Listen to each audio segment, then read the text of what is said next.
अस्सलाम वालेकुम students, agent zone 81 में खुश आमदीद। मैं हूँ हिना नुमान और आज हम उर्दू लाजमी 9वीं और 10वीं जमात के लिए जो हमारा सबक है बरसात का तमाशा, इसके बारे में पढ़ेंगे। तो पहले मैं आपको शायर का तारुफ़ करा देती हूँ। शायर का आप जैसे देख सकते हैं कि विलादत उन्होंने बताई है 1735 और वफ़ात जो है वो 1830 की है। ठीक है, तो आप लोग प्लीज़ इसका बहुत ख़्याल रखिएगा क्योंकि ये जो चीज़ें हैं ना, ये हमारे पास आती हैं हमारे ऑब्जेक्टिव्स में। ठीक है, नज़ीर अकबर आबादी का नाम वली मोहम्मद और तखल्लुस नज़ीर था। तो अगर आपको ये मालूम है कि तखल्लुस इसमें अलम की शाख में से आता है और आप ये देख सकते हैं कि तखल्लुस का साइन इस पे लगा हुआ है, तो इसका मकसद है ये उनका तखल्लुस था और उनका नाम वली मोहम्मद था। दिल्ली में पैदा हुए। अच्छा, क्योंकि ये अकबराबाद आ गए थे तो इसलिए इसकी निस्बत से इनका नाम अकबर आबादी कहलाया और इन्होंने अपने नाम के बजाय अपने तखल्लुस के साथ नज़ीर अकबर आबादी का इजाफ़ा करके शायरी शुरू करी। आप दिल्ली में पैदा हुए थे और आपकी जो वालदा थी वो गवर्नर आगरा नवाब सुल्तान की बेटी थी। ये भी हमारे पास मारूज़ी सवालात में आ जाता है, तो इसका भी थोड़ा सा आपको ख़्याल रखना होगा। फिर इसके बाद उर्दू और फ़ारसी ज़बान पर इन्हें बहुत उबूर था। अरबी, पूर्वी, हिंदी और पंजाबी ज़बानों में भी महारत थी। नज़ीर अकबर आबादी उर्दू के पहले शायर हैं जिन्होंने नज़्मिया शायरी को फ़रोग़ दिया। आपकी शायरी के मौज़ूआत इंसान, फ़ितरत और समाज है। वो एक ख़ालिस अवामी शायर थे। ये वजह है कि शायरी में त्यौहार हिंदी में हम कहते हैं किसी किस्म की तकरीबात को, फ़ितरत, समाज और माश के मुख्तलिफ़ पहलुओं को मौसर अंदाज में पेश किया गया है। बरसात की बहारें, आदमी नामा, हंसनामा और बंजारा नामा वग़ैरह इनकी मारूफ़ नज़में हैं। कुलियात नज़ीर अकबर आबादी उर्दू किताब का अजीम सरमाया है। देखें, उनकी किताब का नाम है कुलियात नज़ीर अकबर आबादी और ये नज़में हैं। अगर ये आपके पास कहीं आ जाता है तो आपको ये मालूम होना चाहिए कि ये नज़में हैं, ये किताबों के नाम नहीं हैं। अच्छा बेटा, यहाँ से नज़म स्टार्ट हो रही है और इस नज़म के अंदर नज़ीर अकबर आबादी अपने दोस्तों को दावत दे रहे हैं कि बरसात का मौसम आ गया और बरसात को मौसम से लुत्फ़अंदोज़ होने के वो कुछ तरीके बता रहे हैं और लोगों को मोटिवेट कर रहे हैं कि वो आके बरसात को एंजॉय करें। तो अब उन्होंने बताया, खुर्शीद हमारे उसमें खुर्शीद सूरज को कहते हैं। ठीक है, गर्म होकर निकला है अपने घर से, लेता है मोल बादल कर कर तलाश ज़र से। यानी कि मोल जो बादल ले रहा है, क्या कर रहा है, वो हर जगह से तलाश करके ज़मीन के लिए पानी जमा कर रहा है। आई हवा भी लेकर बादल को हर नगर से, यानी कि उसने बादलों को जमा करा है, किसने, हवा ने। आधे असाड़ तो अब दुश्मन के घर से बरसे। ये होता है बेटा हिंदी कैलेंडर का ना, ये तीसरा महीना है। ठीक है, हिंदी कैलेंडर का तीसरा महीना। ठीक है। अच्छा, एक बात याद रखिएगा कि ये जो नज़म है आप ये देख सकते हैं 1 2 3 4 5, इसमें 5 शेर हैं। तो ये नज़म का क्या कौन सा वो बन रहा है आपको पता है, मुखम्मस हम कहते हैं 5 शेरों वाली, यानी जिसमें 5 मिसरे होते हैं, उस नज़म को हम मुखम्मस कहते हैं। ठीक है, अब मैं आपको इस पहले शेर की तशरीह अल्फाज और हवाले के साथ बताती हूँ। बेटा, इसका हवाला जो होगा वो ये होगा कि ये शेर बल्कि ये शेर नहीं, ये बंद नज़म बरसात का तमाशा से अख़ज़ किया गया है। सनफ़े शायरी के लिहाज से इस नज़म का शुमार मुखम्मस में किया जाता है क्योंकि इसमें 5 अशार हैं, 5 मिसरे हैं। इस नज़म में शायर मौसम बरसात की खुशियों और सरगर्मियों की मंज़र जो है वो अपने दोस्तों को पेश करके और उनको उससे लुत्फ़अंदोज़ होने की दावत दे रहे हैं। हवाला शायर आपको बता चुकी हूँ कि नज़ीर अकबर आबादी हैं और उन्होंने पहले नज़म निगार और अवामी शायर थे। उन्होंने अपनी शायरी में बहुत सी तकरीबात, फ़ितरत, समाज और माश के मुख्तलिफ़ पहलुओं पर रोशनी डाली है। मुश्किल अल्फाज इसमें है खुर्शीद, तो उसका मायने है सूरज, ज़र माने दौलत, मोल मतलब ख़रीदना और नगर यानी कि हर जगह, असाड़ मतलब हिंदी कैलेंडर का तीसरा महीना जो कि बरसात के नाम से भी जाना जाता है। अब तशरीह के अंदर आ जाएगी तो आप ये कह सकते हैं, ज़ेरे नज़र बंद में शायर बरसात के हवाले से माहौल बना रहे हैं और अपने दोस्तों को बता रहे हैं कि सूरज टुलू होकर अपनी तपिश फैलाता है तो इसकी किरणें हर जगह पड़ती हैं, यानी कि हर नगर में जाती हैं और दरियाओं और समंदरों का पानी भाप बनकर उड़कर बादलों में जमा हो जाता है और उसके बाद जब ये पानी जो है अपना पूरा एक साइकिल यानी कि अपना एक चक्कर पूरा करता है तो उसके बाद वो रब्बे करीम की मंशा से ज़मीन पर हर नगर पे बरसना शुरू हो जाता है और उसके अंदर हवा भी एक मौसर किरदार अदा करती है। और उसके बाद ये होता है कि वो अपने दोस्तों को बता रहे हैं कि आप बरसात के जो मौसम है उससे लुत्फ़अंदोज़ होने के लिए उन्हें आमादा कर रहे हैं और बता रहे हैं कि आधा महीना बारिश का रुख किसी और ही तरफ था, लेकिन ये मौसम अब वहाँ आ गया है जहाँ पर हमें बरसात का तमाशा देखने के लिए, यानी कि वो तैयार हैं। और इसके लिए क्या होता है कि जब बादल हवा को लेकर नगर पे जाते हैं तो वहाँ पे के चरिंद परिंद भी बरसात की आमद को और उसे खुशामदीद कहने की तैयारियाँ शुरू कर देते हैं।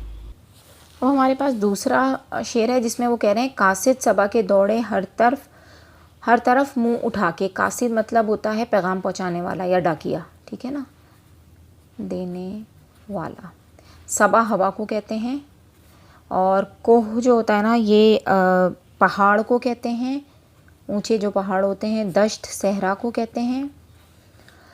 हाँ सब जोड़े पहनो हर दम को। मेघ बेटा उसको भी कहते हैं जो बारिश से पहले एक काली घटा आ जाती है, ये काले बादल आ जाते हैं, ठीक है। अब इसकी तशरीह शुरू करते हैं। यानी कि इसके अंदर वो अपने साथियों को मौसम बरसात से, जैसे ये साथियों को दोस्तों को बुलाने का तो वो हर शेर के अंदर ही जिक्र है। तो आप ये कह सकते हैं कि अब हवाएं जो हैं वो बादल को उड़ा कर लाई हैं। तो मशरिक़ की जानिब से चलने वाली जो हवा है वो हर तरफ अपनी हवाओं के ज़रिए से इत्तला भेज रही है कि बारिश आने वाली है। और शायर ये बता रहे हैं कि हवा में मौजूद नमी हमें बारिश की आमद का बताती है। बादे सबा के झोंके जो होते हैं वो पहाड़ और सहरा सबको जाके ख़बरदार कर देते हैं कि बारिश आने वाली है। और होता क्या है कि जब बारिश आती है तो आपने देखा होगा कि दरख्त और पौधे धुल के बहुत खूबसूरत सब्ज़ रंग इख्तियार कर लेते हैं। तो वो पौधों और दरख्तों के लिए भी जो बारिश है वो इंतहाई पुरमसरत होती है। तो इस शेर के अंदर वो मंजर कशी किस चीज़ की कर रहे हैं कि बारिश जो आने वाली है उसके बाद पौधों पे हरियाली आ जाएगी। अच्छा, अब हम आ गए हैं तीसरे बंद पे, ठीक है। नवीद मतलब होता है बेटा खुशखबरी, या हाँ खुशखबरी ही चलेगा इसके साथ ना, या कोई अच्छी खुशी की खबर। अच्छा, कोह पहाड़ हैं, इसके अलावा तो ऐसा कुछ भी नहीं है। अच्छा, जब वो ये कह रहे हैं कि ये इत्तला पहुंचती है कहाँ पर, पहाड़ों पर, और हर जगह ये खुशखबरी सहरा में पहुंच जाती है कि बरसात की आमद होने वाली है। और ये खुशी जब सहरा को बताई जाती है तो आपको पता है सहरा में पानी की कमी होती है, तो वो क्या होता है, वो लक्को दक होता है, यानी कि उसके पास पानी नहीं होता। तो सहरा इस खुशी से बहुत ज़्यादा जो वो हो जाता है कि अब मेरी प्यास बुझ जाएगी। और फिर इसी तरीके से होता क्या है कि जब के पहाड़ों के दरमियान बहने वाले चश्मे फिर से जलथल यानी कि भर जाते हैं और तमाम चरिंद परिंद जो हैं वो राह देखने लगते हैं कि जैसे ही चश्मों में पानी आएगा तो वैसे ही वो अपने आपको सैराब करने के लिए उन चश्मों के इर्द गिर्द आ जाएंगे। फिर इसके बाद हमारे पास है बंद नंबर 4, जिसके अंदर वही कह रहे हैं कि सामन के बादलों से फिर आ घटा जो छाई, बिजली ने अपनी सूरत फिर आन कर दिखाई। बिजली चमकती है, ये भी आपको पता है। हो मस्त रात गरजा कोयल की कूक आई, बदली ने क्या मज़े की रिमझिम झड़ी लगाई। आ यार चल के देखें बरसात का तमाशा। अच्छा, रात जो मतलब है ना, इसको कहते हैं राअद। ये एक तो बिजली होती है जो हम लोगों ने ज़मीन पे देखी है, एक ही होती है आसमानी बिजली, ठीक है। तो ये आसमानी बिजली है। और इसके बाद घटा आपको मैंने बता दिया है। बदली का मतलब जो है वो घटा होगा, कहाँ है, ये रहा। तो इसका मतलब भी घटा है, बादल घटा, ओके। कूक जो होती है ये कोयल की कूक, कोयल की ज़बान को कहते हैं कूक जो होती है। और झड़ी जो होती है वो मुसलसिल बारिश को कहते हैं, जो रुकती नहीं है, ठीक है। मुसलसिल बारिश, चाहे वो हल्की हो चाहे वो तेज़ हो, लेकिन वो मुसलसिल होती है, तो इसको कहते हैं मुसलसिल बारिश। और इसके अंदर वो ये बता रहे हैं कि जब बादल चारों तरफ से घिर कर आ जाते हैं और आसमान जो है वो बादलों से भर जाता है, तो क्या होता है, हर तरफ एक काली घटा छा जाती है, जिससे क्या होता है, थोड़ी देर के बाद ही आसमानी बिजली कड़कने लगती है और बादल गरजने लगते हैं। अब कोयल जो है वो इन चीज़ों से खुश होकर अपनी आवाज़ निकालती है जो इंतहाई खूबसूरत होती है, क्योंकि कोयल की कूकने की आवाज़ जो है वो सुर और लय में बहुत मशहूर होती है, इसलिए उसकी इन्होंने तशबीह यहाँ पर दी है। अब उसके बाद क्या होता है कि मुसलसल बारिश बरसने का सिलसिला शुरू हो जाता है और शायर दोबारा से अपने दोस्तों को क्या कहते हैं, दावत देते हैं कि आ यार चल के देखें बरसात का तमाशा। अगले शेर में बेटा वो कह रहे हैं, अच्छा ये रात आसमानी बिजली भी कर लें और इसको आप बादल की गरज भी कर लें, बादल की गरज। काली घटा है हरदम, बरसे हैं मीह की धारें। मीह बरसात को और बारिश दोनों को कहते हैं, तो आप बारिश भी लिख सकते हैं और बरसात भी लिख सकते हैं, ठीक है। और जिसमें उड़ रही हैं बगलों की 100 कतारें, कोयल पपी है कूकें। पपीहे भी एक परिंदे को कहते हैं। और कूक कर पुकारें, और मोर मस्त होकर जूं कूकला चिंघाड़ें। तो ये जो कूकला है ये हुदहुद एक परिंदा है, उसको कहते हैं, ठीक है। आ यार चल के देखें बरसात का तमाशा। तो इसके अंदर वो बरसात की जो मंजर कशी कर रहे हैं, ये सिर्फ आपने वही बताना है कि इस शेर में शायद बता रहे हैं कि जब बरसात की जो धारें लग जाती हैं तो बगले भी खुश हो जाते हैं, कोयल पपीहे कूकने लगते हैं, और कूक कर मोर जो हैं वो मस्त होकर नाचना शुरू कर देते हैं, और कूकला जो है यानी कि हुदहुद जो है उसकी चिंगाड़ से जंगल गूंजने लगता है।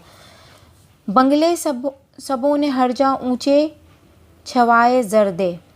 अच्छा अब क्या है, मेवे मिठाई अम्बा अंगूर और सरदे, पकवान ताज़े ताज़े खासे पुलाव जर्दे, बरसे हैं अब्रे बारा खुलवा दिए हैं पर्दे। अब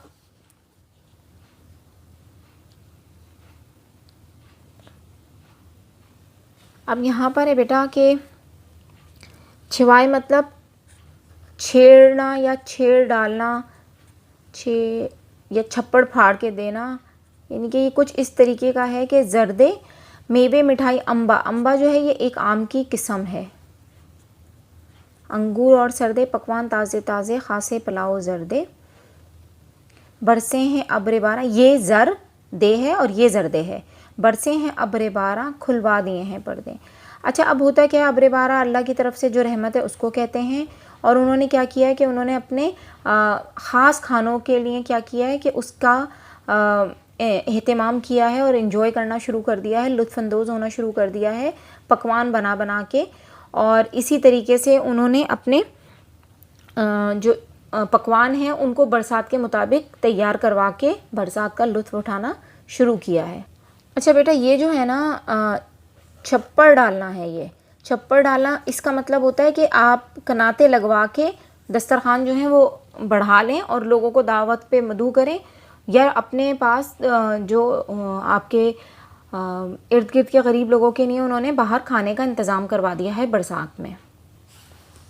मश्क की तरफ आ जाते हैं। खुर्शीद किस तरह घर से निकला है, यानी कि जो खुर्शीद जो है वो इंतहाई तपिश के साथ अपने घर से निकला है और दरियाओं और समंदरों का पानी जो है भाप बनकर उड़ा रहा है। इस नज़म में सबा के कासिद से क्या मुराद है, तो इसमें यह है कि सबा का जो कासिद है वो अपनी अंदर नमी लेकर जगह जगह इस बात की इत्तला पहुंचा देता है कि बारिश आने वाली है। इस नज़म के चौथे शेर में क्या मंजर दिखाया गया है, ठीक है, इसमें वो ये बता रहे हैं कि आपने यहाँ पे देखा था चौथा शेर ये रहा जिसके अंदर आसमानी बिजली और बादलों की कड़क का जिक्र है। तो इसमें ये मंजर दिखाया गया है कि जब बादल घिर कर आते हैं और आसमान जो है वो बादलों से भर जाता है तो हर तरफ क्या होता है, काली घटा छा जाती है, आसमानी बिजली अपनी शक्ल दिखाती है और आसमानी बिजली कड़कती और चमकती है और बादलों के बरसने का अमल शुरू हो जाता है। सबा ने कोह दश्त और सहरा में क्या नवीद सुनाई, यानी कि जब आपको पता है कि बारिश आने वाली होती है तो हवा के अंदर एक अजीब सी खुशबू होती है, तो सबा ने वो सहरा और कोह दश्त यानी कि पहाड़ों को, सहराओं को उसने जाके क्या नवीद सुनाई कि बारिश आने वाली है। कौन कौन से जानवर बरसात से लुत्फ़ उठा रहे थे, इसके अंदर जिन बात का जिक्र है वो तो एक थी कोयल, मोर, सफ़ेद बगले और हुदहुद, और पपीहा का भी इसमें ज़िक्र था, ठीक है। और साख्त के लिहाज से इस नज़म का क्या नाम है, तो मैं आपको बता चुकी हूँ कि साख्त के लिहाज से उर्दू शायरी में इस नज़म का नाम मुखम्मस है। आप बरसात से कैसे लुत्फ़अंदोज़ होते हैं, ये सबके जवाब जो हैं मुख्तलिफ हो सकते हैं और यकीनन आप लोगों को इसके जवाबात अपने मूड के हिसाब से देने होंगे। बारिश की वजह से ताज़े ताज़े मौजूद हैं। ताज़े ताज़े क्या मौजूद हैं बेटा? फल, मेवे, मिठाई, पकवान, फल मौजूद हैं। काली घटा से चिंगाड़ रहे हैं।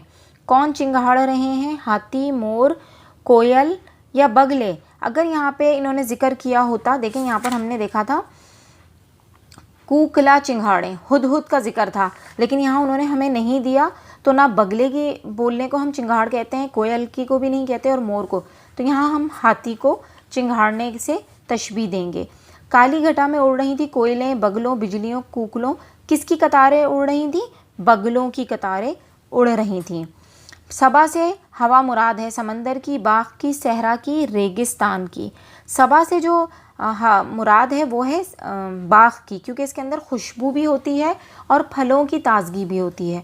बारिश में तैयार होते हैं फल, फूल, पकवान, लिबास। तो बारिश में तैयार जो किए जाते हैं, होते तो नहीं हैं, तैयार किए जाते हैं, वो होते हैं पकवान। सवाल नंबर 4 है, अच्छा अब इन अल्फाज को के जोड़े बनाएं। ठीक है, तो अब इनको आपने इस तरीके से बनाना है कि किस लफ्ज़ का किसके साथ जोड़ा बनेगा। राद और ठीक है, हमारे पास अलिफ और बे हैं दोनों, तो चिंगाड़ तो हो जाएगी हमारे पास। ठीक है, पहले हम बादल की देख लेते हैं। दश्त, सबा, रात, छड़ी, तो हमारे पास आ जाएगा रात का बनेगा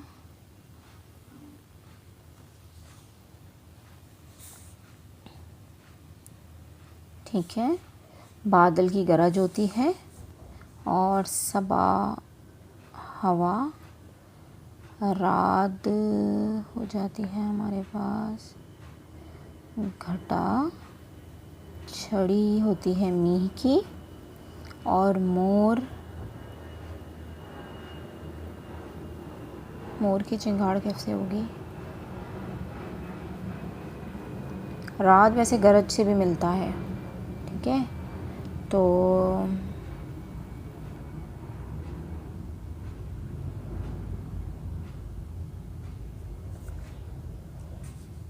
ठीक है, अगर मैं रात गरज से मिला देती हूँ तो मोर मिल जाएगा, मोर बादल से नहीं मिलेगा। ठीक है, तो ठीक है, इनमें सबके नहीं बन सकते, जिनके बन रहे हैं वो मैंने बना दिए हैं। दश्तो सहरा, बादल गरजना, मी की छड़ी, सबा और हवा। रात का तो किसी से भी नहीं मिल रहा, तो आप इसको छोड़ दें। चिंगाड़ भी किसी से नहीं मिल रहा, क्योंकि मोर तो नहीं चिंगाड़ रहा, तो इसलिए इसको हम यहीं पे ही स्टॉप कर देंगे, सारे नहीं बनेंगे इसमें। अच्छा, आई खाली जगहों को दुरुस्त अल्फाज से पुर कीजिए। आई हवा भी लेकर डैश को हर नगर से। ठीक है, बादल को लेकर आई थी, तो आप यहाँ बादल लिख देंगे। हर कोह डैश को भी कहते हैं यूँ सुनाकर, कोह दश्त। जब ये नवीद पहुँची में एक बारी, ठीक है, पहुँची सहरा में एक बारी, हो मस्त रात गरजा, कोयल की कूक आई। अच्छा बेटा, इसमें इस बंद में हर बंद के काफ़िए का, अच्छा इसके बाद तो एक उन्होंने सरगर्मी दी है, लेकिन एक चीज़ यहाँ दी है, नज़म अशार का ऐसा मजमुआ है जिसमें एक मरकज़ी ख़्याल होता है। इसके लिए किसी मौजू की कैद नहीं होती और ना ही इसकी कोई हैत मुकर्रर है। बंद 2 से ज़्यादा मिसरों का मजमुआ जिसमें कोई बात मुकम्मल की जाए। मुखम्मस ऐसी नज़म को कहते हैं जिसमें हर बंद में 5 मिसरे हों। तो यानी कि आप ये देखें कि एक जो होता है ना, मैं आपको यहाँ पर एक दफ़ा बता देती हूँ कि अगर जैसे हम कहें कि ये एक शेर है, तो इसको हम कहते हैं मिसरा। 2 बन जाएंगे, यानी कि 2 आ जाएंगे तो हो जाएगा शेर, 3 आ जाएंगे तो बन जाएगा मुसल्लस। ठीक है, मैं आपको ये चीज़ कहाँ पे बताती हूँ, यहाँ बता देती हूँ। ठीक है, अगर हमारे पास 2 मिसरे हों, 2 मिसरे आ गए तो ये हो जाता है शेर। ठीक है, अगर हमारे पास 3 मिसरे आ जाएंगे, 3 मिसरे आ जाएंगे तो ये बन जाएगा मुसल्लस। ठीक है, अगर हमारे पास 4 मिसरे आ जाएंगे तो ये बन जाएगा रुबाई। आज हमने पढ़ा 5 मिसरों का, 5 मिसरे आ गए अगर हमारे पास तो ये बन जाएगा मुखम्मस। और अगर हमारे पास 6 मिसरे आ जाएं, ठीक है, तो ये बन जाएगा बेटा मुसद्दस। जो आप पढ़ेंगे यकीनन मुसद्दस हाली। तो ये हमारे पास ग्रामेटिकली कुछ इसकी एक्सप्लेनेशन थी और मैं उम्मीद करती हूँ आप लोगों को ये समझ भी आएगा और पसंद भी आएगा। बहुत मेहनत से वीडियोस बनती हैं, थोड़ा सा आप लोगों का टाइम लगता है इसे देखने में और समझने में। प्लीज़ लाइक कर दिया करें, सब्सक्राइब कर दिया करें, क्योंकि आप लोगों से हमें इसी तरीके से अप्रिसिएशन मिलती है। अपना बहुत ख्याल रखिएगा। जज़ाकल्लाह खैर। अल्लाह हाफ़िज़।